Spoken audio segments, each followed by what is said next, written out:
niko na dakika 8 tu nitoke studioni nikupe tu matangazo hapa ama makala maalum ya kuhusu siku ya kesho ambayo ni siku ya ubatizo wake Bwana wetu Yesu Kristo. Lakini nilikuwa nimekuuliza, je, unakumbuka ulipobatizwa? Wewe unakumbuka ulivyobatizwa? Hapa ni katika tafakari ya ubatizo wa Kristo. Je, unakumbuka ni lini ulibatizwa? Labda mchanga sana kiasi kwamba hukumbuki tukio lenyewe. Lakini labda wazazi au walezi wako ndio waliokushika mikono wakakuletea kwenye chemchemi ya uzima. Lakini leo katika sikukuu ya ubatizo wa Kristo, kanisa linakualika ukumbuke maana hata kama hukumbuki tarehe. Yesu alipobatizwa katika mto Yordani hakuwa na dhambi.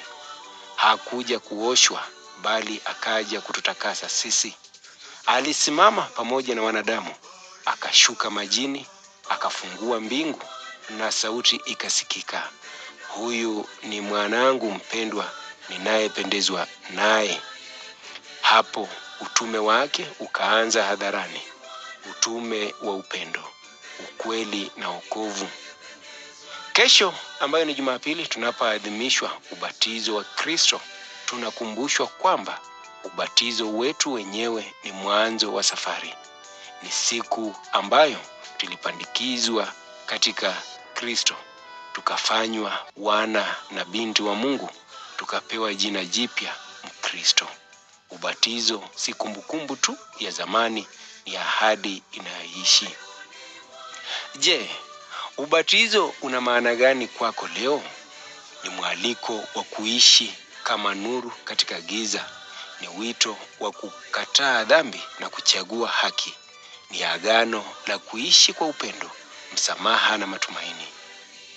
Katika ubatizo tulipakwa mafuta ya wokovu, tukapewa mwanga wa Kristo na tukasikiwa wito wa kuwa mashahidi wake duniani.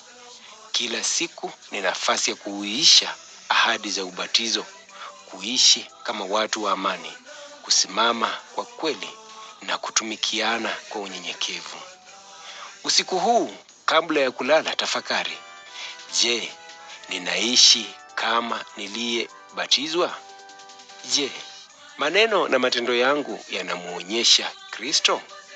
Je, ninaheshimu hadhi niliyopewa kama mtoto wa Mungu? Siku ya ubatizo wa Kristo iwe kwako ukumbusho na upya, ukumbusho wa upendo wa Mungu usio na masharti, na upya wa uamuzi wa kuishi imani yako kwa ujasiri. Kila siku ni fursa ya kusema tena, ndiyo Bwana, nataka kuishi kulingana na ubatizo wangu.